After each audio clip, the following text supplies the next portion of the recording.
أعوذ بالله من الشيطان الرجيم بسم الله الرحمن الرحيم والصلاة والسلام على محمد وآله وصحبه وسلم تسليما كثيرا. Chers frères dans la foi, chers auditeurs et auditrices de la 95 FM, aujourd'hui 10 février 2018, Inch'Allah, depuis Radio Nour, Libreville, Gabon, notre radio islamique, Inch'Allah, qui vous propose chaque samedi une émission basée, focalisée sur la vie et le vécu des compagnons du prophète Mohammed, que la paix d'Allah soit sur le prophète, notre bien-aimé. Chers frères dans la foi, aujourd'hui dans le cadre de votre émission As-Sahaba, nous sommes toujours avec la deuxième partie de la vie de Yazid al-Khayri ou Yazid bin Abi Sufyan radiallahu ta'ala anhu. Oui, la fois dernière nous avons parlé de Yazid. Aujourd'hui nous allons faire la dernière partie et la fin. Abu Bakr Siddiq va accompagner Yazid et son armée. 35 000 combattants qui doivent aller faire face à face avec 240 000 sur le champ de bataille de Yarmouk qui se trouve en Jordanie aujourd'hui. Chers frères dans la foi, vous allez voir le conseil qu'Abu Bakr donne à Yazid et à son armée, vous allez trouver. Et jusqu'à aujourd'hui, il n'y a pas un chef de guerre qui peut donner ce genre de conseils à son armée. Oui, il y a beaucoup de conseils. Et regardez la vidéo jusqu'à la fin pour comprendre la vraie image de l'islam. Vraie image de l'islam et ceux qui se comportent aujourd'hui. Les vrais ennemis de l'islam, c'est ceux-là qui cherchent aujourd'hui en disant que ce sont les défenseurs de l'islam. Pourtant, ce sont les vrais ennemis de l'islam, des barbaries, des terrorismes, tout ça là, ça n'a rien à voir avec notre religion. L'islam, écoutez bien, regardez bien la vidéo jusqu'à la fin pour comprendre vraiment et le combat de l'islam et quels conseils que nos chefs donnaient alors à leurs forces armées pour aller sur le champ de bataille. Inch'Allah, on se retrouve sur le plateau pour parler de la vie de Yazid sur les batailles de Yali et Yarmouk en Jordanie, en face des Romains, des 140 000 ennemis de l'islam. À tout à l'heure sur le plateau, Inch'Allah. أعوذ بالله من الشيطان الرجيم بسم الله الرحمن الرحيم اللهم صل على محمد وعلى آله وصحبه ومن تبعهم بإحسان إلى يوم الدين عما بعد.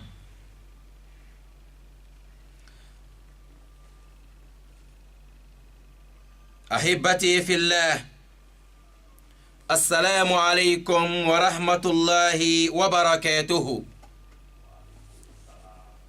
Alhamdulillah, chers frères et sœurs dans la foi, nous remercions Allah infiniment et que la paix et le salut d'Allah soient sur notre guide Mohammed ainsi que sur sa famille et ses compagnons et tous ceux qui ont accepté sa tradition jusqu'au jour de la résurrection, Akhir Karim. Aujourd'hui, nous remercions Allah parce qu'il nous a ressuscités, Inch'Allah Ta'ala, après quelques heures de sommeil. Nous sommes samedi 10 février 2018, Inch'Allah, dans le cadre de votre émission As-Sahaba, les compagnons du prophète Mohammed sallallahu alayhi wa sallam.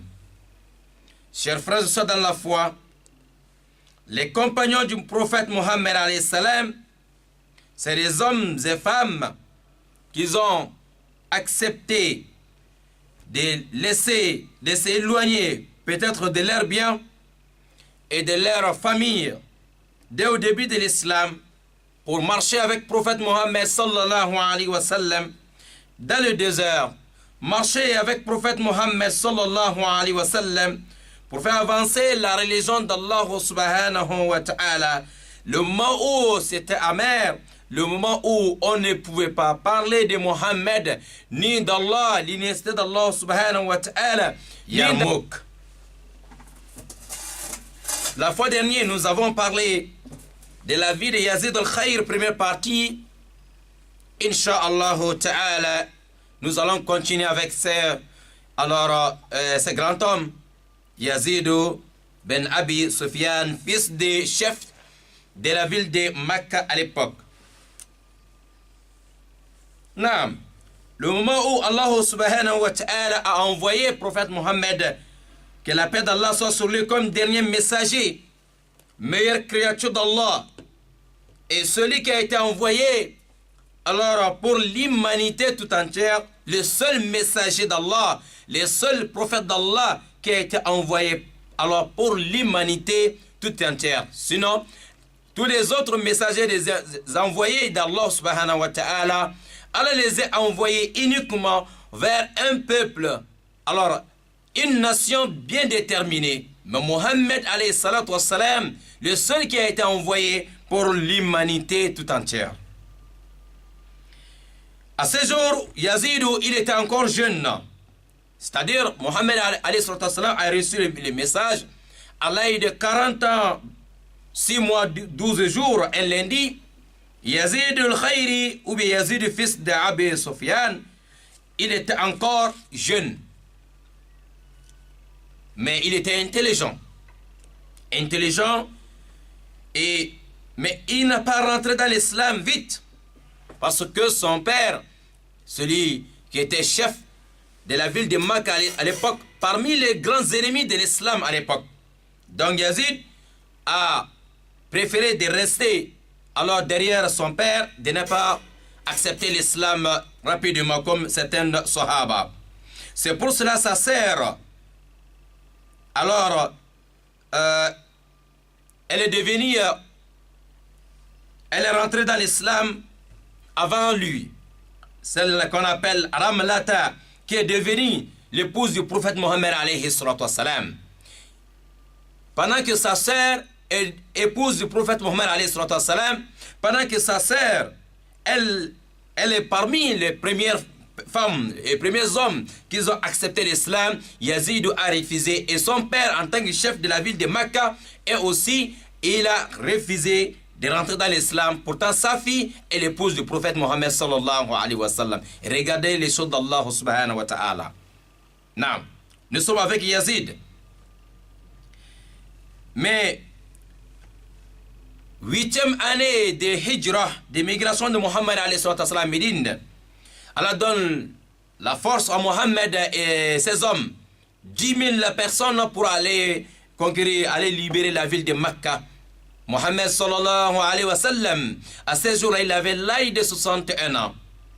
Arrivé à la Mecque, alors, parmi les premiers qui ont accepté l'islam, c'est Abu Sufyan, père, yani, le chef de la ville de Makka. Lorsqu'il accepte, son fils était toujours derrière lui. Lui aussi, il a accepté Yazid. C'est pour cela la bataille de Hunayn, yani.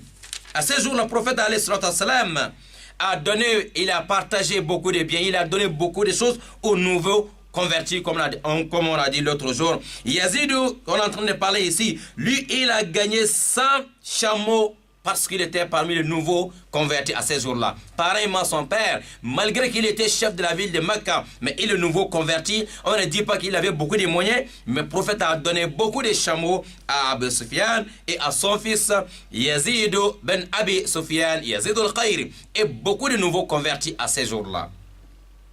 Ils étaient plus de nombre de 2000 personnes. Rasoul les a donné beaucoup de choses. Oui. Ici, c'est pour vous rappeler un peu, Inch'Allah ta'ala, de ce qu'on a dit l'autre jour. Mais Yazid al-Khayri, ou Yazid, fils d'Abu Sufyan, lorsqu'il accepte l'islam, à peu près 1 an et demi ou 2 ans seulement, le prophète Mohammed est décédé. Qui vient au pouvoir? C'est Abu Bakr Siddiq. Abu Bakr Siddiq est venu au pouvoir. Et ça trouve que les Romains, les Byzantines, ils ont déjà alors réfléchir.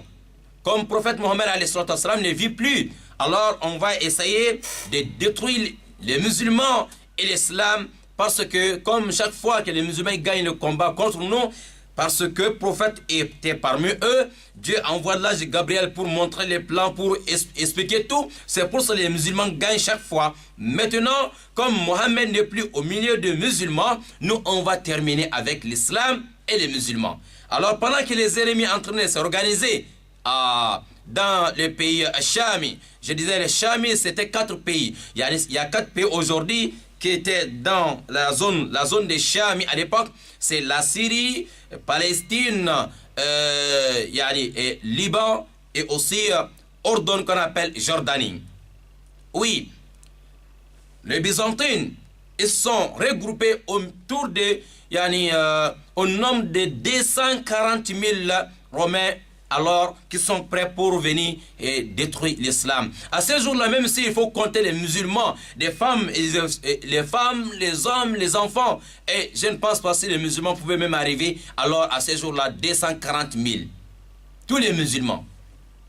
Mais voilà les combattants, 240 000 personnes qui cherchent à venir détruire, attaquer les musulmans depuis à Médine. Ils vont quitter depuis la Turquie et Jordanie et arriver jusqu'à Médine. L'islam, les musulmans ils ont compris. Ils ont dit non, on ne peut pas accepter que les ennemis viennent nous encercler ici, au milieu de nos femmes et nos enfants. Donc, les hommes doivent sortir de la ville de Makka pour aller protéger l'image de l'islam et pour sauver alors la ville de Médine. Sinon si les 240 000 ennemis viennent attaquer la ville de Médine ici, alors ça va être compliqué. Dans ce qui est là, il faut envoyer les hommes sur le champ de bataille. Le prophète ne vit plus, alayhi salam. Qui était au pouvoir? Abu Bakr Siddiq. Autrement dit, Abu Bakr, son vrai nom c'est Abdullahi. Il a réuni alors 30 à 35 000 combattants. 30 à 35 000 qui doivent aller sauver l'islam, qui doivent sortir de la ville de Makka pour protéger tous les habitants de la ville de Makka. Ces jours, il n'y avait pas que des musulmans à la ville de Makka, mais ce sont les musulmans qui doivent sortir et pour protéger la ville et les habitants de la ville. 35 000 combattants en face des 240 000 alors Romains. Abu Bakr Siddiq a divisé ses hommes alors 4 groupes. Et chaque groupe, il a nommé un chef. Parmi les chefs qu'Abu Bakr Siddiq a nommé à ce jour-là, c'est notre ami du jour, Yazid, fils de Abi Sufyan. Il était encore jeune, sage, courageux. Yazid, on disait Yazid al-Khayr ibn Yazid, de bonheur. Abu Bakr Siddiq, il a appelé Yazid. Il dit, Yazid, tout le monde parle de toi. Toi, tu es une bonne personne. Yazid, mais je vais t'éprouver, je vais te tester. Car je vais te nommer. Alors, je vais te donner une lourde responsabilité et voir. Alors, si tu mérites, et après ça, je vais encore te nommer. Mais si je trouve que tu ne mérites pas, et je vais t'enlever. Mais Abu Bakr Siddiq, il a commencé maintenant à conseiller, à prêcher Yazid al-Khayri. Et beaucoup de choses, comme on a dit samedi sur le passé, il a donné beaucoup de conseils à Yazid. Il dit, Yazid, il faut, avant de faire quelque chose, il faut des conseils. Il faut des conseillers autour de toi. Il faut pas faire les choses seul. Il faut toujours te faire entourer avec des personnes sages qui vont te conseiller, qui vont te donner des idées. Mais si tu as besoin de conseils de quelqu'un, il faut être alors direct. Il faut lui expliquer tout ton problème et la personne aussi va te donner des bons résultats. Il ne faut pas cacher une partie. La personne ne peut pas savoir si voilà, tu caches une autre partie. Il dit, Yazid, comme c'est toi le chef, il te faut beaucoup de gardes autour de toi. Parce que les ennemis, lorsqu'ils vont chercher, et lorsqu'ils vont comprendre que tu n'as pas beaucoup de gardes, alors on peut te faire du mal et ça va affaiblir ton armée. Yazid, je vais te conseiller. Il y a deux grandes personnalités parmi tes hommes.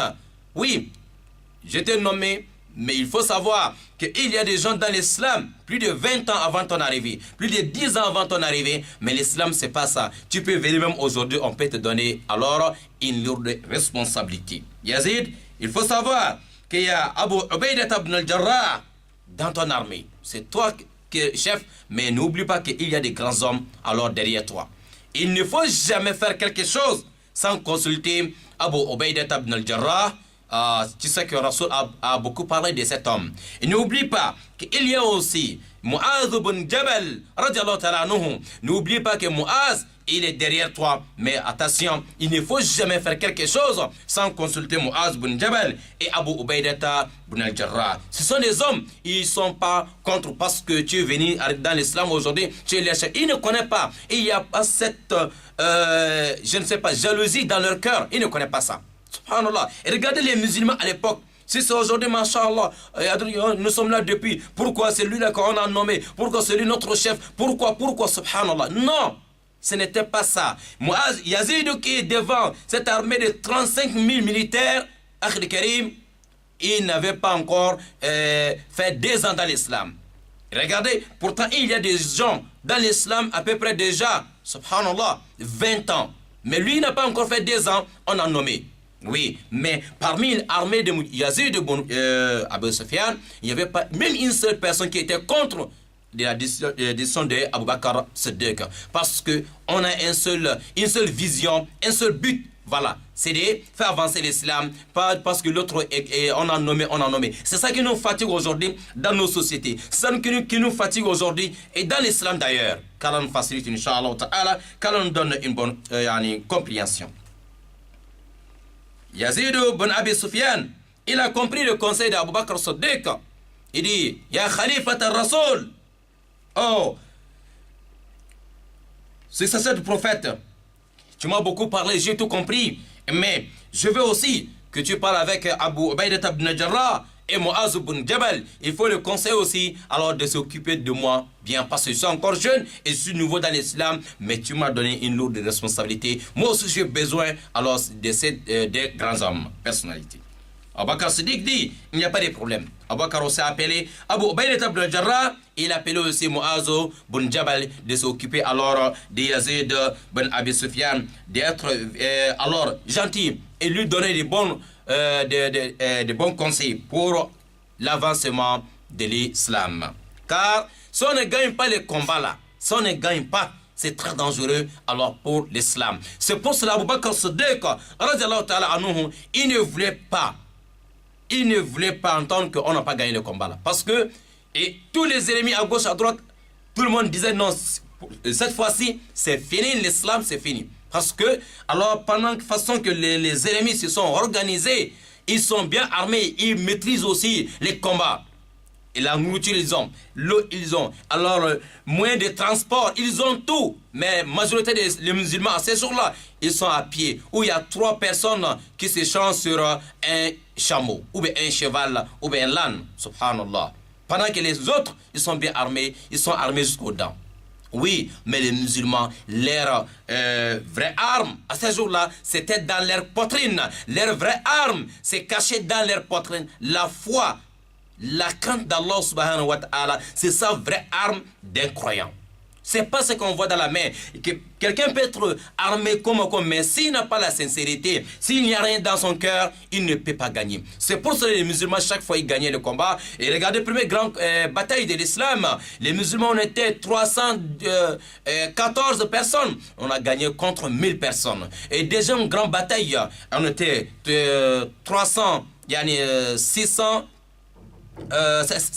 personnes contre 3000. Et regardez la bataille de Mu'tat. Les musulmans, on est à ces jours-là 3000 personnes, mais nous avons gagné contre 200 000. Parce que notre vraie arme se cache dans nos cœurs. C'est pas ce qu'on voit dans la main. Qu'Allah les travaux nous facilite la bonne compréhension. Oui, nous sommes alors bien maintenant. On va sortir de la ville de Mecca pour aller, Inch'Allah Ta'ala, sur le champ de bataille de Yarmouk. Cet endroit se trouve aujourd'hui en Jordanie. Jusqu'à aujourd'hui, alors c'est bien connu, il y a l'université de Yarmouk, Inch'Allah. Abu Bakr Siddiq, il dit à Yazidou, lorsqu'il est en train d'accompagner les hommes, les enfants sont sortis de la ville de Mecca, les femmes, les épouses, pour accompagner leurs hommes, leurs maris, dans le chantier d'Allah subhanahu wa ta'ala, sur le chemin d'Allah subhanahu wa ta'ala. Abu Bakr Siddiq, en tant que premier successeur du prophète alayhi salatu wa salam, bien guidé d'ailleurs, Abu Bakr Siddiq, c'était quelqu'un du cœur. Abu Bakr Siddiq, il n'était pas méchant. Abu Bakr Siddiq, c'était quelqu'un, il était calme, très calme même. Mais il voit qu'ici, à tout prix, on doit gagner les batailles là. Abu Bakr, il est derrière ces hommes. Les 4 grands chefs qu'il a nommés, Abu Bakr est en train de marcher entre les 4 grands chefs. Il donne les conseils. Ils sont même sur le chameau en train de partir. Abu Bakr est sur ses 2 pieds en tant que le chef, en train d'accompagner les hommes avec les conseils de la crainte d'Allah subhanahu wa ta'ala. C'est pour cela que Yazid disait, Abu Bakr Siddiq, إما أن تركب وإما أن أنزل فقال أبو بكر ما أنا براكب ولا أنت بنازل إني أحتسب خطايا هذه في سبيل الله ثم التفت إلى يزيد وقال إنكم ستهلون بلادا يقدم لكم فيها أصناف طعام فسموا الله على أوله وأحمدوه على آخره. C'est ici qu'on s'est arrêté l'autre jour. Non. Abu Bakr, Yazid lui dit, Abu Bakr Siddiq, moi je ne peux pas rester sur le chameau et toi tu es en train de marcher. Moi je vais descendre, toi tu montes. Abu Bakr dit, toi tu ne descendras pas et moi je ne monterai pas. Alors je veux que les pas que je suis en train de faire, les marches que je suis en train de faire, je souhaite que ça soit des récompenses pour moi. Donc moi je ne monte pas. Il est en train de marcher pour accompagner les 35 000 combattants et il est toujours à côté de leurs chefs pour donner des conseils. Non. Il donne le conseil, premier conseil à Yazid. Il dit, Yazid, vous allez arriver dans la zone de Chami. Chami, je vous ai dit, c'est 4 pays aujourd'hui. La Syrie, la Jordanie, et Liban et Palestine. C'est le même Palestine qu'on appelle le Canaan, avant le nom de Palestine. Oui, il dit, vous allez arriver dans les zones où il n'y a pas de musulmans. Peut-être on va vous donner des nourritures que vous ne connaissez même pas, comment on a préparé. Est-ce que c'est égorgé islamiquement? Non. Alors, et vous allez manger en commençant avec au nom d'Allah, Bismillah, au début. Et si vous finissez de manger, vous allez remercier Allah, Alhamdulillah. C'est pour cela, alors, la nourriture qu'on ne connaît pas, et on a les doutes, alors il faut manger avec Bismillah, et à la fin, il faut dire Alhamdulillah. C'est ça qu'Abu Bakr a dit, comme on a dit l'autre jour, les gens qui posent la question, est-ce que la viande congelée qu'on mange, la viande, non, Akhal Karim, il faut manger avec Bismillah, à la fin tu dis Alhamdulillah, sauf si toi-même tu as la certitude que là, la viande là, c'est autre chose, ou bien c'est comme ça, ou bien non. Lorsqu'on n'a pas la certitude, on mange avec Bismillah. Abu Bakr Siddiq, voilà le premier conseil pour Yazid. Il a dit, wa iyyakum wal ashara. وإياكم والأشرة الأشرة il dit à Abu Bakr Siddiq, Abu Bakr dit à Yazid, et je vous conseille, éloignez-vous de l'orgueil, éloignez-vous. Il ne faut pas, vous allez sur le champ de bataille, mais il ne faut pas alors marcher avec orgueil. Allah n'aime pas cela. Et je vais te conseiller, je te donne 10 conseils, Yazid, et il faut mémoriser tous les 10 conseils là. Chers frères et sœurs dans la foi, le conseil qu'Abu Bakr va donner ici à Yazid, jamais, grand jamais, un chef, depuis à ce jour qu'aujourd'hui, un chef de guerre n'a jamais donné ce genre de conseils à ces hommes. Et jamais de la vie. C'est pour montrer que l'islam, ce n'est pas la religion de barbarie. L'islam, c'est la religion de la paix. Écoutez bien les 10 conseils qu'Abu Bakr Siddiq, en tant que premier successeur, en tant que premier responsable de la communauté musulmane à ces jours-là, premier successeur bien guidé du prophète Mohammed alayhi salatu wassalam, quelqu'un qui était ami intime du prophète Mohammed alayhi salatu wassalam, depuis l'enfance, même Mohammed était plus âgé que lui à 10 ans. Oui, après le décès de Mohammed, celui qui prend le pouvoir, et regarde les 10 conseils qu'il va donner à son armée. Oui, un chef de guerre n'a jamais, un général n'a jamais donné ce genre de conseils à ces gens, à son armée. Alors, des conseils humanitaires. Abu Bakr Siddiq, écoutez bien. Il dit à Yazid, il ne touchez pas une femme. Wala taqtulanna imra'atan. Il dit, Yazid, ne fais pas mal. Il ne faut pas que ton armée fait mal à une femme. Lorsque vous voyez une femme, même si la femme là, même si elle se comporte mal envers vous, c'est une femme. Laissez-la et ne la touchez pas. Subhanallah. Je ne sais pas s'il y a un chef de guerre qui peut donner ce genre de conseils aujourd'hui à ces hommes. Parce que là, les gens frappent aujourd'hui aveuglement. Des femmes, des hommes, des vieillards, on bastonne tout le monde. Mais l'islam, non. Le conseil de l'islam, premier, ne touchez pas les femmes. Wala taqtulanna imra'atan. Ça, c'est le premier conseil. Il dit, Wala sabiyan saghira. Et ne touchez pas des enfants innocents. Combien des enfants aujourd'hui qu'on voit, les autres en train de bombarder à gauche, à droite. Mais avec tout ça, ils ont le courage de dire des choses contre l'islam.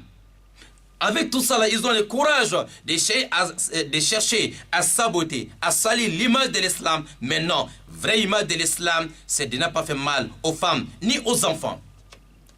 Troisième, wala shaykhan kabira. Et ne touchez pas des vieillards, des personnes âgées, des femmes comme des hommes. Non, sur les champs de bataille, regardez, les femmes ne touchez pas. Ne touchez pas les enfants innocents. Ne touchez pas les personnes âgées. Je ne sais pas si c'est ça qu'on est en train de faire aujourd'hui. Quatrième, wala taqta'anna shajaran muthmira. Et ne coupez pas les arbres. Les arbres avec les fruits, ne touchez pas. Allahu Akbar.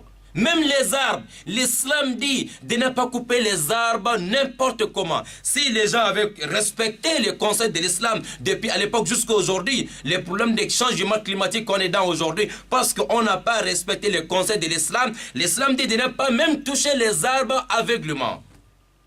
Ah oui. Et regarde, miséricorde d'Allah, et les musulmans pensent même aux arbres. Mais on dit aujourd'hui les musulmans c'est une religion de barbarie. Regardez Abu Bakr Siddiq, mais il a pitié, même les arbres. Il dit à son armée de ne pas toucher les arbres. Alors cinquième, wala tukhribanna baytan amira. Et ne détruisez pas, il ne faut pas détruire une maison habitée. Des maisons, vous savez que c'est habité, il y a des gens qui habitent dedans. Et ne touchez pas ce bâtiment, ne touchez pas cette maison. Non, voilà. L'islam, même des maisons, même des habitations. Les conseils de notre grand chef, Abu Bakr Siddiq, dit de ne pas toucher même des maisons habitées. Combien de bâtiments détruits aujourd'hui, bombardés? On ne sait même pas si c'est l'hôpital. Combien des hôpitaux bombardés aujourd'hui? Combien de mosquées bombardées? Les innocents sont dedans en train de faire la prière. Ils ne savent même pas ce qui se passe. Combien des églises détruites aujourd'hui? Les pasteurs avec ses fidèles, ils sont là en train de faire la prière tranquillement. Et les uns et les autres viennent bombarder à cause de leurs intérêts personnels qui n'ont rien à voir avec les intérêts du pays qu'ils sont en train de bombarder. Ce n'était pas ça le concept de l'islam. Wala ta'aqiranna shatan wala ba'ira. Abu Bakr Siddiq dit, il ne touchez pas, il ne faut pas tuer même un chat, yani un mouton, ni un chameau, ni un animal, sauf si c'est pour manger. Voilà, vous avez faim, vous voulez égorger un mouton pour manger, oui. Mais si ce n'est pas ça, il ne faut pas, même les animaux, subhanallah, l'islam dit, il parle des hommes, des humains, il parle des arbres, il parle des maisons, il parle aussi, même des animaux, ne les touchez pas, sauf si c'est pour une cause valable. Vous avez faim, vous voulez manger, il n'y a pas de problème. Égorgez tranquillement et mangez. Si ce n'est pas ça, alors c'est pas parce qu'il y a des combats, vous allez faire mal même aux animaux. Interdit dans l'islam. Subhanallah. Illa lima akala. Si c'est pour manger, masha'Allah. Il a dit encore, wala tahariqanna nakhla. Abu Bakr dit, il ne faut pas mettre le feu dans la forêt. Il ne faut pas brûler la forêt. À l'époque, les forêts là-bas, c'était des dattiers. Voilà. Il ne faut pas mettre le feu. Parce qu'on a des problèmes avec les ennemis. Voilà les champs, on va mettre le feu. Non, interdit. Si on avait respecté tout ça là, de ne pas brûler la forêt, de ne pas couper les arbres, n'importe comment, alors, problème des changements climatiques aujourd'hui, je pense que les musulmans ou non musulmans, tout le monde voit aujourd'hui qu'on doit préserver la forêt. Tout le monde voit aujourd'hui qu'on doit préserver la nature. Tout le monde voit aujourd'hui qu'on ne doit pas faire les choses comme avant. Mais pourtant, il y a de cela 1400 ans que l'islam a pensé à ça. Subhanallah. Mais c'est aujourd'hui que les uns et les autres voient maintenant la vérité. La vérité, toujours, c'est l'islam. Il dit, wala ta'adhiqannahu. Et ne coupez pas aussi les arbres n'importe comment. Ne mettez pas le feu et ne coupez pas aussi. Subhanallah. Wala taghlul, wala tajbun. Il dit à Muaz, à Yazid et à son armée, il ne faut pas faire le combat avec la haine.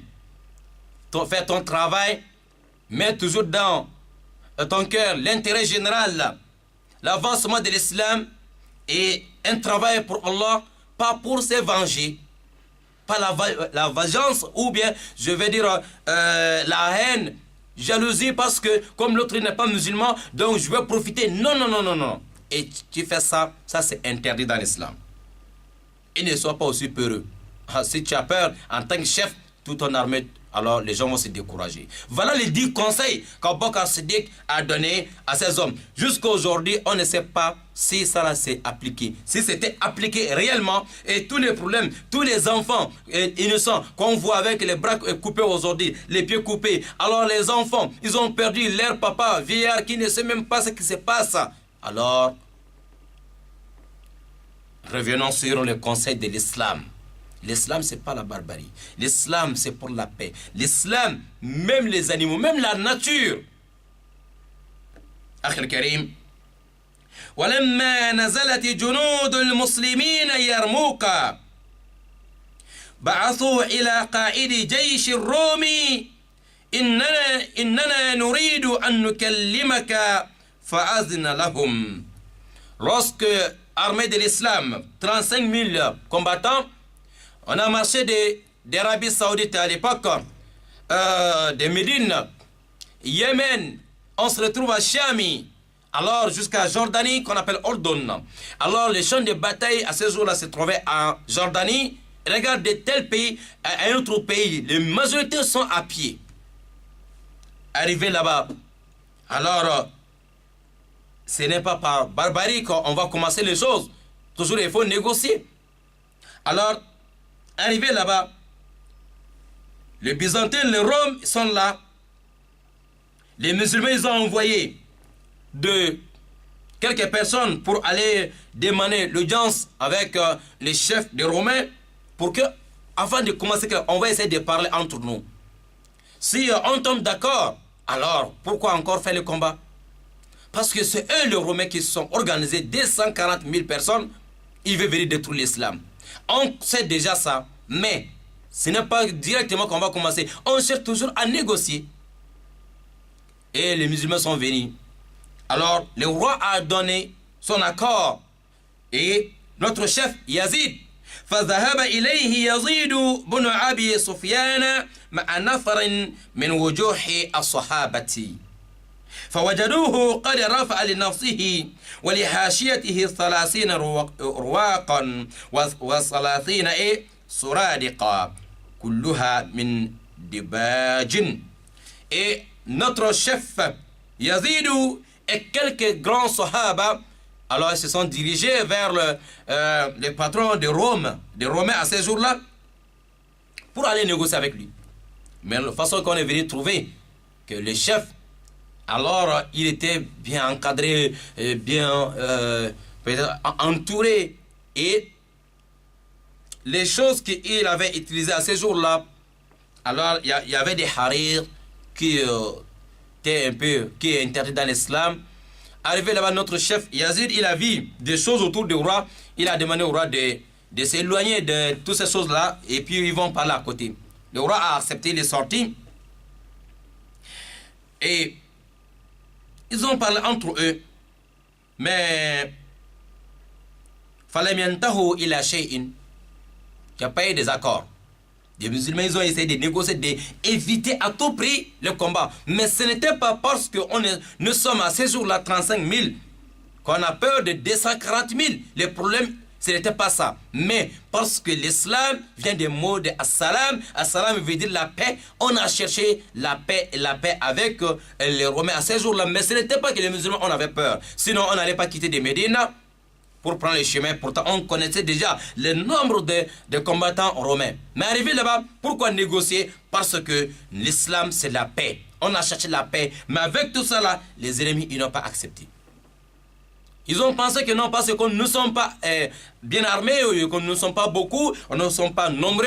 Alors c'est pour cela qu'on cherche à négocier.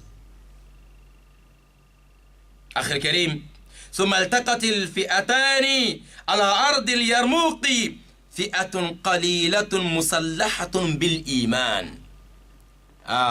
Sur le champ de bataille d'Al-Yarmouk, Akh al-Karim, bataille d'Al-Yarmouk, subhanallah.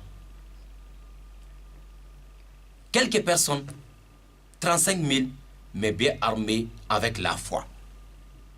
وفئة كثيرة مثقلة مثقلة بالكفر والعصيان. En face de tout ce monde-là, mais leur cœur était vide de la foi. Oui, 240 000, mais il n'y a rien dans leur cœur comme la foi, comme la lumière. Seulement, ils voyaient seulement leur force, c'est-à-dire le matériel qu'ils ont. Voilà, c'est ça que les gens voyaient. Mais ils voient les musulmans, ils ne sont pas du tout armés, mais pourtant le cœur de tous ces musulmans-là, Masha'Allah, c'était rempli avec la lumière de la foi. Et pendant que eux, ils sont armés avec des choses dans la main, mais dans le cœur vide. À ce jour-là, chers frères de la foi, فأقبل أبو سفيان وكان شيخا فانيا على ابنه يزيد وقال يا بني عليك بالتقوى الله والصبر فإنه ليس رجل ليس رجل في هذا المكان من المسلمين إلا محفوفا بالقتل فكيف بك وبأشباهك ممن ولو أمور المسلمين. Chers frères, vous savez, il y avait même le père de Yazid dans l'armée de Yazid. Son propre père était là, Abu Sufyan. Abu Sufyan qui était ennemi numéro 1 de l'Islam à l'époque. Abu Sufyan lui-même, il est là sur le champ de bataille de Yarmouk. Et son fils, il est chef. Subhanallah. Regardez l'islam. Quelqu'un va dire non, on ne peut pas nommer voilà, mon fils devant mon nom. Abu Sufyan, il est derrière son fils Yazid. Voilà les classements. Arrivé sur le champ de bataille, Abu Sufyan à ce jour-là, c'était un papa déjà fatigué. Un papa déjà avec beaucoup de sagesse. Lui aussi, avant que les deux armées commencent maintenant, le père vient à côté de son fils pour donner aussi les derniers conseils. Parce qu'il ne sait pas, après les batailles, est-ce que lui et son fils, ils vont se voir encore? Il ne sait pas, peut-être ça peut être dernière fois que lui, avec son fils, ils vont se voir ou bien ils vont se parler. Donc il faut des conseils. Mais le conseil qu'il va donner, c'est pas pour dire si en cas si je tombe, fais comme ça. Non. Et c'est le conseil alors de l'intérêt général de l'islam que le père va donner maintenant à son fils. Abu Sufyan dit à son fils Yazid, il dit Yazid, tous les hommes que tu vois ici, c'est toi premier responsable. Alors, et chaque personne ici, il faut savoir que nous tous, nous sommes entourés de dangers. C'est les dangers qui nous entourent. Nous sommes 35 000 personnes en face de alors 240 000. Alors, nous sommes encerclés avec le danger. Et toi, en tant que premier responsable, que c'est toi, première alors personne découragée ou première personne qui a peur, tout le monde te regarde. C'est toi qui dois être le plus courageux, plus que tout le monde, parce que nous tous sommes derrière toi. Alors tout le monde te regarde. Mon fils, il ne faut pas qu'on va sentir ce que toi tu es un peu heureux. Subhanallah. Voilà ce que le père dit à son fils. Au lieu de dire à son fils, en cas si ça chauffe, il faut aller te cacher quelque part. Il dit non, non, non, non. C'est toi qui dois être le premier courageux. Subhanallah. Il dit mon fils, en tant que la responsabilité de l'islam, c'est une lourde responsabilité. Alors, il faut avoir la crainte d'Allah subhanahu wa ta'ala. Toutes ces personnes qui sont derrière toi, il y a d'autres qui sont dans l'islam plus de 20 ans, mais ils sont là et tout le monde t'écoute. Si tu dis d'avancer, ils vont avancer. Alors, Dieu t'a donné cette responsabilité, mais il faut avoir la crainte d'Allah subhanahu wa ta'ala pour diriger ces hommes-là alors au bon port. Fatakillah ya bunayya واكرم نفسك ولا يكونن أحد من أصحابك بأرغب منك في الأجر والصبر في الحرب ولا أجرأ على عدو الإسلام منك. Abu Sufyan dit à son fils, il dit mon fils, je te conseille encore, toujours, il faut travailler avec la crainte d'Allah, la piété. Oui, la peur d'Allah subhanahu wa ta'ala. Il faut te respecter. Il faut te respecter. Il faut te faire aussi respecter. Oui, ta place, tout le monde connaît, c'est toi le chef. Alors, il faut respecter la place qu'Allah t'a donnée. Parmi tes hommes, c'est toi qui dois être le plus patient. Il faut endurer. Oui, il faut supporter. Il faut supporter le coup. Voilà le conseil de père envers son fils. Le fils dit, Af'al ya abati insha'Allah. Yazid dit à son père, mon père, insha'Allah, tout ce que tu viens de donner comme des conseils, et je vais faire, je vais respecter. ثم كر على جند الرومي ثم كر على جند الرومي هو ومن معه كرة أزاهتهم عن أماكنهم. Lorsque le père finit de donner le conseil à son fils Yazid et ses hommes, ils se sont jetés sur côté des ennemis, et 35 000, ils se sont jetés sur les 240 000 sans peur, et ils ont bousculé les 240 000 là. On les a repoussés et repoussés. Alors il y a beaucoup qui ont commencé à fuir déjà, parce que majorité parmi nous même sont à pied. Majorité, alors leurs armes c'est le morceau du bois. Majorité, leurs armes c'est des pierres. Subhanallah. Majorité n'ont même pas des armes, mais leurs vraies armes c'était dans leur poitrine. وكان يزيد كلما هدأ أو فتر يسمع شرحبيل بن حسنة يقول إن الله اشترى من المؤمنين أنفسهم وأموالهم بأن لهم الجنة ثم يقول أين اشتروا أنفسهم لله ابتغاء مرضات ربهم وأين المشتاقون إلى جوار الله في داره. Quand les batailles et quand c'est commencé, les musulmans ne font que pousser les ennemis. Les ennemis ne font que reculer. Ils ne font que reculer. On ne fait que pousser les ennemis. Subhanallah, avec la foi. Mais pas avec le nombre, non. Mais c'était avec la foi. Alors, les vraies armes qui étaient cachées dans la poitrine de chacun, c'est ça qui fait pousser. Alors, une personne, il pousse alors 30 personnes ou plus.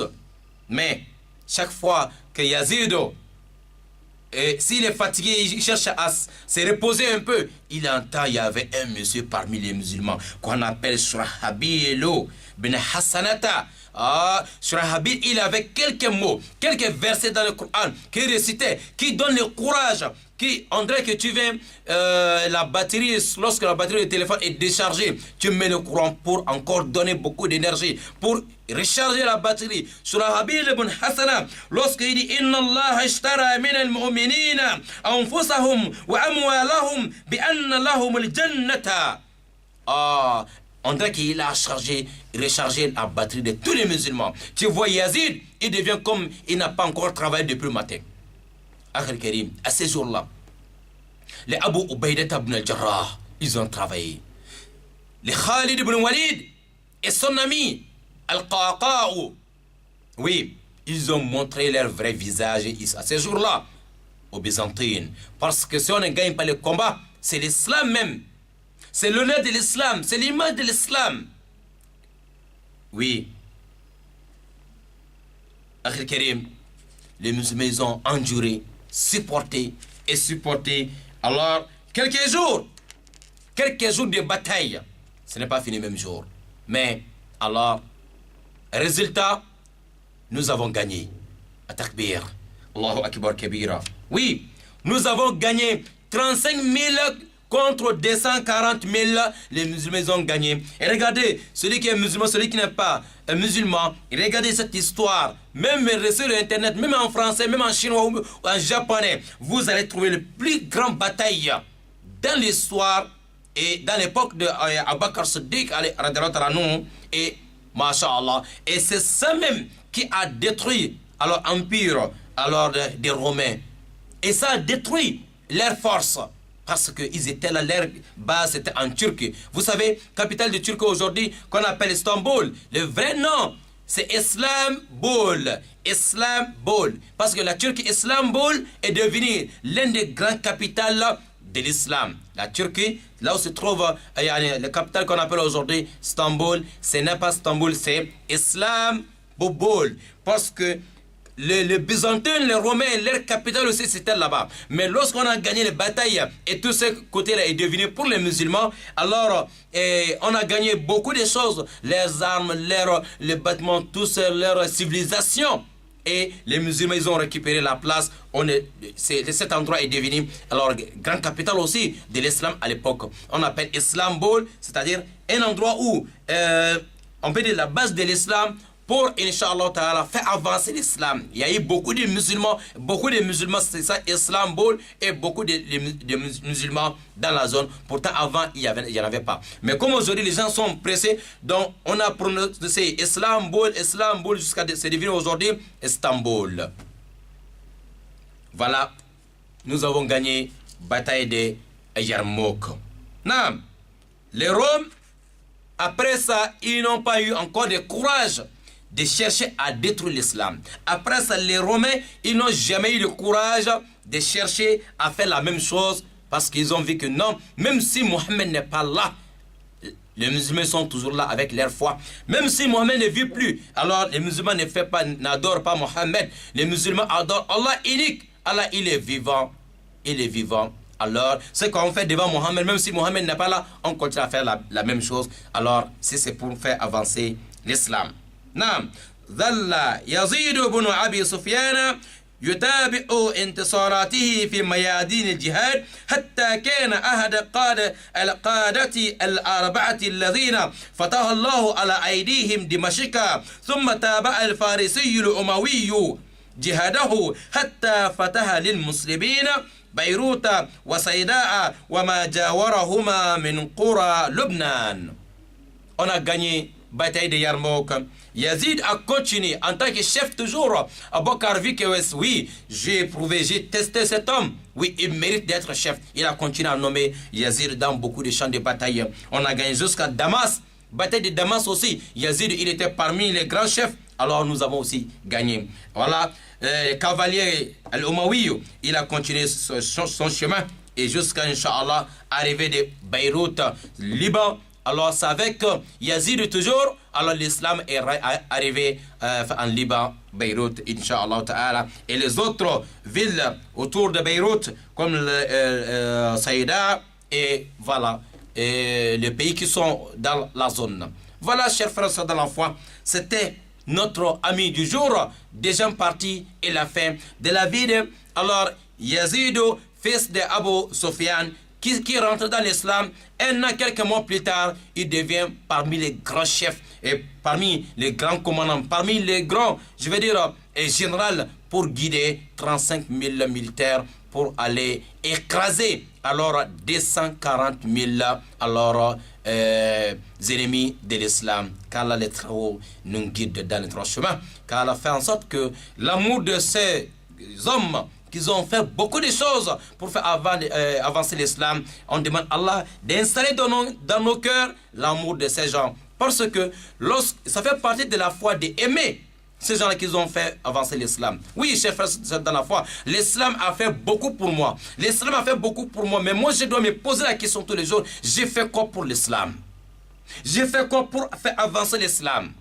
Et ce n'est pas suffisant de se lever tous les jours, je suis musulman, et ça s'arrête là. Non, tu as fait quoi pour faire avancer l'islam? Tu as fait quoi pour défendre l'islam? Défendre l'islam, c'est pas ce qu'on voit aujourd'hui. C'est pas les ennemis de l'islam qui se sont habillés comme les musulmans, laisser la barbe des musulmans, porter les boubous des musulmans, pour aller faire des violences au nom de l'islam. C'est pas ça pour faire avancer l'islam.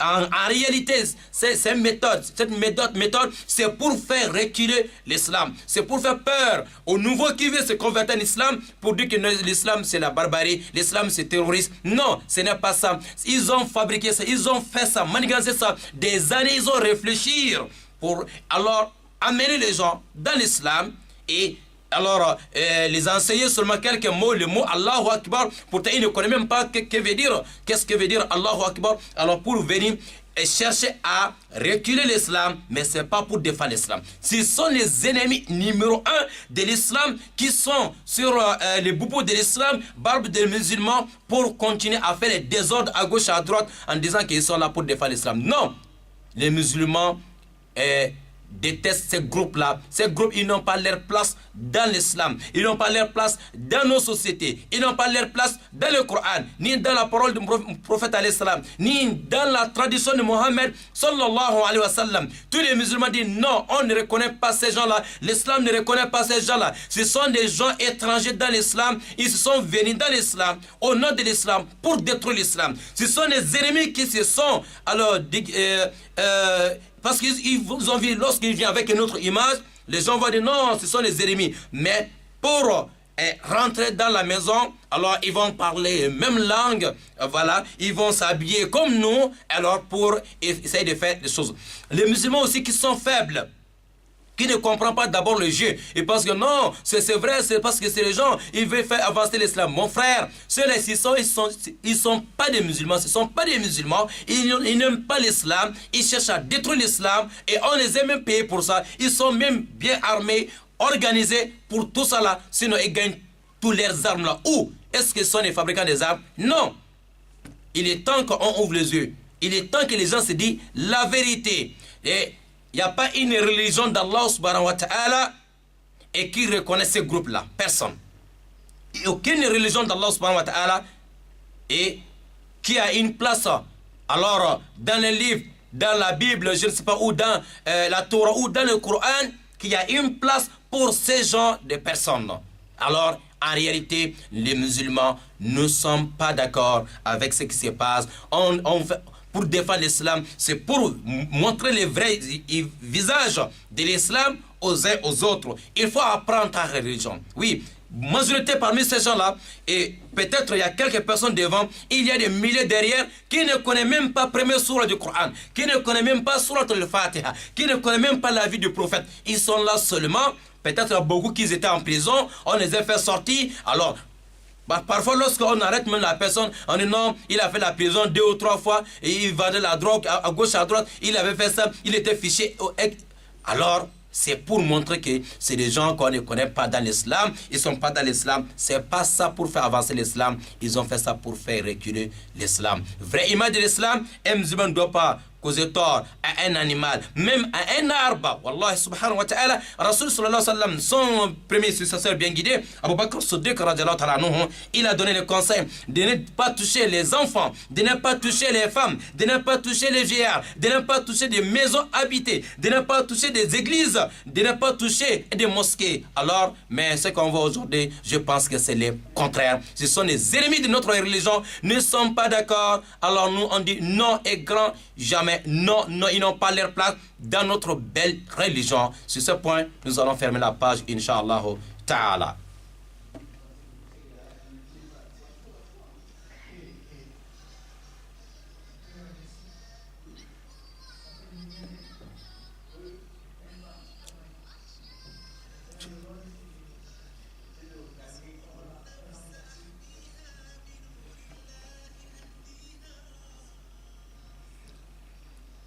Alhamdulillahi Rabbil Alamin wa la udwana illa ala al-zalimin, Inch'Allah ta'ala.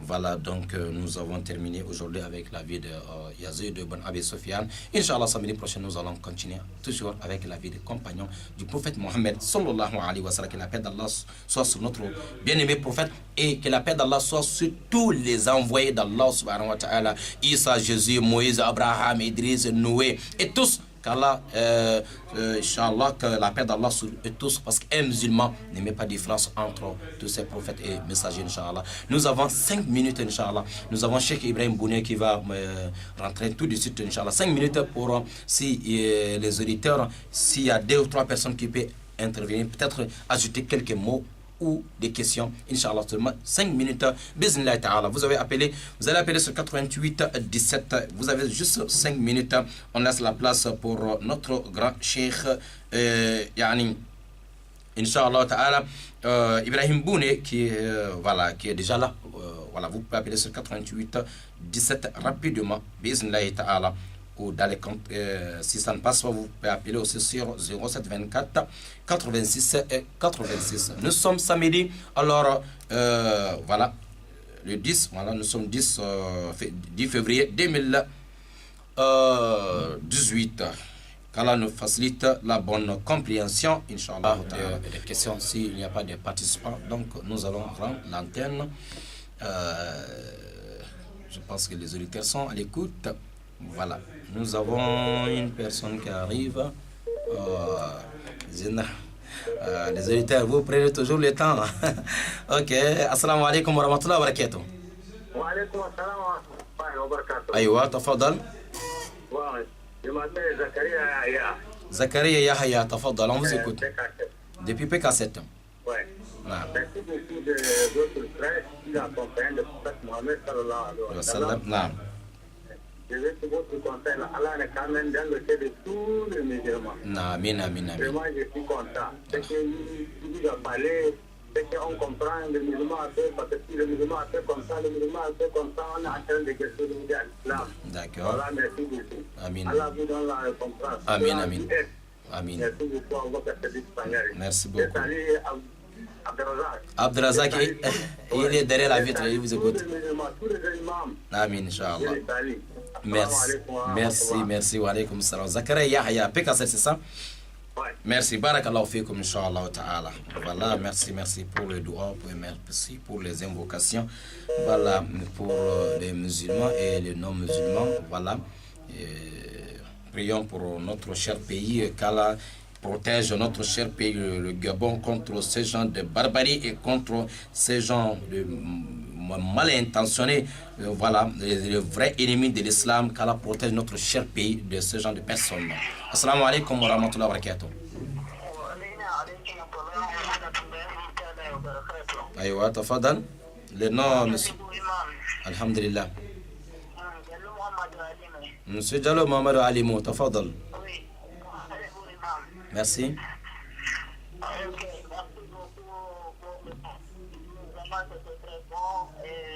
Tout ce que j'ai pour ajouter, on était comme ça, qu'on a précisé ça, vraiment il ne devrait pas avoir de problème dans cette vie. C'est le fait que beaucoup d'entre nous n'ont pas encore compris vraiment la vie de notre religion. Et je demande à Allah qu'il nous facilite et qu'il nous fasse comprendre ce qu'il veut. Amen. Amen, amen. Assalamu alaikum wa rahmatullahi wa barakatuh. Wa alaykum salam wa rahmatullahi wa barakatuh. Jalou Alimou, barakallahu fikum. Qu'Allah exauce, Inch'Allah, voilà, les doigts, les invocations que tu venais faire, Inch'Allah. Et merci, merci. Je demande à tous les musulmans, tous les jours, Inch'Allah, de continuer à prier, à continuer à faire les invocations pour, Inch'Allah, notre cher pays, le Gabon, et notre zone, la zone, et voilà, protéger le Gabon et l'Afrique et le monde contre ce barbare et contre ces personnes, je dis, les gens et leurs complices. Qu'Allah protège alors, nos sociétés contre ces gens et leurs complices, Inch'Allah ta'ala. Qu'Allah avance l'islam partout dans le monde entier. Donc, je vous signale ça, c'est le dernier appel. Je demande à la personne d'être aussi bref, Inch'Allah ta'ala. Assalamu alaikum wa rahmatullahi wa barakatuh. Naam, wa alaikum salam wa rahmatullahi wa barakatuh. Alhamdulillah. C'est Omar Al-Farouk. Ouais, bismillah, ya Cheikh Farouk. Alhamdulillah.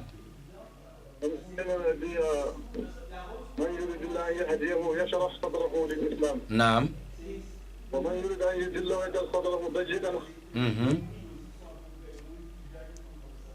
Aïwa. Merci. Merci beaucoup. La bonne compréhension. Si Allah veut ton bonheur, il va te faciliter de bien comprendre l'islam, ça que vous venez de dire en arabe. Quelqu'un qui Allah veut son bonheur, il va, Inch'Allah, faciliter, il va ouvrir la poitrine de la personne, installer une lumière de compréhension de l'islam. Voilà. Mais si ton cœur est fermé, il n'y a pas de lumière, tu ne comprends pas l'islam, alors les résultats, c'est le désordre. qu'Allah nous facilite, Inch'Allah Ta'ala. Voilà, donc ici, nous allons dire merci. Merci à tous, Inch'Allah, au Conseil supérieur des affaires islamiques, aux autorités du Gabon et au ministère de la Communication, parce que s'il n'y a pas le ministère de la Communication, Radio Nour et Télé Nour, alors forcément, donc il y a un ministère forcément qui veille aussi sur les choses. Merci à eux tous. Voilà, merci à la direction générale de la Radio et Télé Nour du Gabon, notre DG, M. Issa Abesselo, et tous ceux qui sont autour de lui, Inch'Allah Ta'ala. Merci à la réalisation, M. Abdou Razak, et à tous nos auditeurs qui sont appelés, qui sont aussi à l'écoute. Merci et merci. Wa haza wa salamu alaikum wa rahmatullahi wa barakatuh. Merci à vous tous partout dans le monde. الحمد لله الذي بنعمته تتم الصالحات واشهد ان لا اله الا الله وحده لا شريك له واشهد ان محمدا عبده ورسوله. Naam. Chers frères et sœurs, vous avez compris et vous avez regardé la vidéo jusqu'à la fin. Je pense que vous avez bien compris alors les vraies images de l'islam. Et le conseil et la sagesse d'Abu Bakr Siddiq, et ce que Yazid ibn Abi Sufyan a fait quelques moins de 10 ans dans l'islam, et regarde l'autre responsabilité qu'on lui confie. Oui, et regardez le conseil de son père Abu Sufyan. Chers frères dans la foi, ensemble, tous les musulmans doivent dire non alors à ce qui se passe, ce qu'on voit, et au nom de l'islam, ça n'a rien à voir avec l'islam. Ces gens et leurs complices, ils n'ont pas leur place dans le Coran, ils n'ont pas leur place dans le Coran ni dans la tradition de Mohammed sallallahu alayhi wa sallam. Radio Nour Gabon Libreville cherche toujours alors à montrer aux uns aux autres une vraie image de l'islam.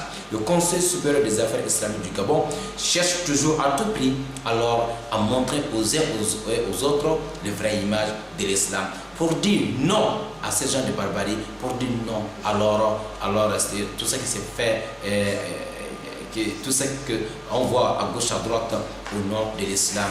Les musulmans du Gabon disent non, et le Conseil supérieur des affaires islamiques du Gabon dit non. Les autorités gabonaises qui dirigent le pays disent non à ces gens de barbarie. Nos sociétés gabonaises et les musulmans du Gabon et les chrétiens du Gabon et tous ceux qui vivent sur cette terre, tout le monde dit non. Dieu merci, tout le monde a compris dans notre zone, dans notre cher pays le Gabon, que alors ça n'a rien à voir avec l'islam. Terrorisme, alors fait exploser les uns et les autres. Tout le monde a compris, les musulmans et les non-musulmans du Gabon, tout le monde a compris que ce n'est pas l'islam, ce n'est pas ça l'image de l'islam. Nous remercions Allah sur ce bienfait-là, parce que Allah a facilité à tout le monde. On a vu l'exemple.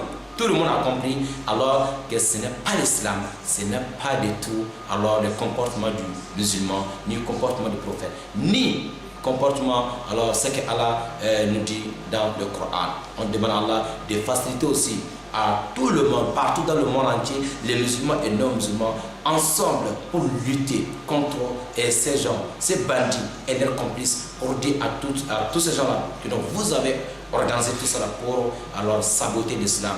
Mais on a compris que c'est juste un jeu pour essayer de reculer l'islam, pour faire peur au niveau converti, pour dire aux uns aux autres de ne pas rentrer dans l'islam, parce que l'islam c'est des barbaries, c'est des tueries. Non, tout le monde on a compris. La preuve c'est quoi? Depuis que cette affaire a commencé, il y a tous les jours de nouveaux convertis. Oui, c'est facile de vérifier l'islam aujourd'hui sur internet, partout, et vous allez comprendre que ce qu'on voit là, ça n'a rien à voir avec l'islam. Alhamdulillah, nous remercions Allah, tout le monde a déjà compris, la majorité, alors on demande à Allah que ça continue comme ça. Merci au Conseil supérieur des affaires islamiques du Gabon et à toutes les autorités qui gèrent le Gabon, parce que sans eux, on ne peut pas avoir la radio et télé du Gabon pour parler d'islam. Merci à notre grand technicien qui est juste derrière moi. Peut-être il a quelques mots pour vous, parce que tout le monde entend le nom tous les jours. Il y a un grand technicien qui se cache derrière la vitre. Tout ce qu'on dit, parce qu'il y a quelqu'un derrière la vitre pour nous faciliter la réalisation. Je vous laisse tout de suite, vous allez écouter et regarder aujourd'hui, peut-être pour la première fois, le vrai visage ou le visage de notre grand technicien Abdou Razak. Inch'Allah, tafadal, Cheikh Abdou Razak. Merci à tous. C'est un honneur pour moi d'être toujours accompagné des imams et des éducateurs. comme M. Imam Sangaré ici présent. Vraiment, je n'ai pas les mots, déjà Imam a tout dit. Ce n'est que remercier nos autorités, en tête desquelles le Conseil, le Raïs de la communauté musulmane du Gabon, son Excellence Ali Bongo Nimba, et le conseiller spécial du Raïs, M. Ali Akbar Bayobégué, le président du Conseil et tous ses collaborateurs. Nous remercions aussi la direction générale de la radio et télévision, en tête desquelles M. Issa Dessolo et tous ses collaborateurs qui sont M. Moussa Nzengi, Ali Radjumba, Abdoulaye Obam et Imam Youssouf Nzengi. Nous vous remercions tous et très prochainement, Inch'Allah. Assalamu alaikum wa rahmatullahi wa barakatuh. Merci. Wa alaikum assalam wa rahmatullahi wa barakatuh. Merci à vous tous, chers amis, partout dans le monde entier, Inch'Allah. Voilà, c'est notre grand technicien Abdel Razak. Tous les jours, toujours, il est là. Vous entendez les audios ou bien des vidéos partout. Oui, parce que Abdel Razak est là. Merci à lui et merci à vous tous. Il est là. Merci. Shukran.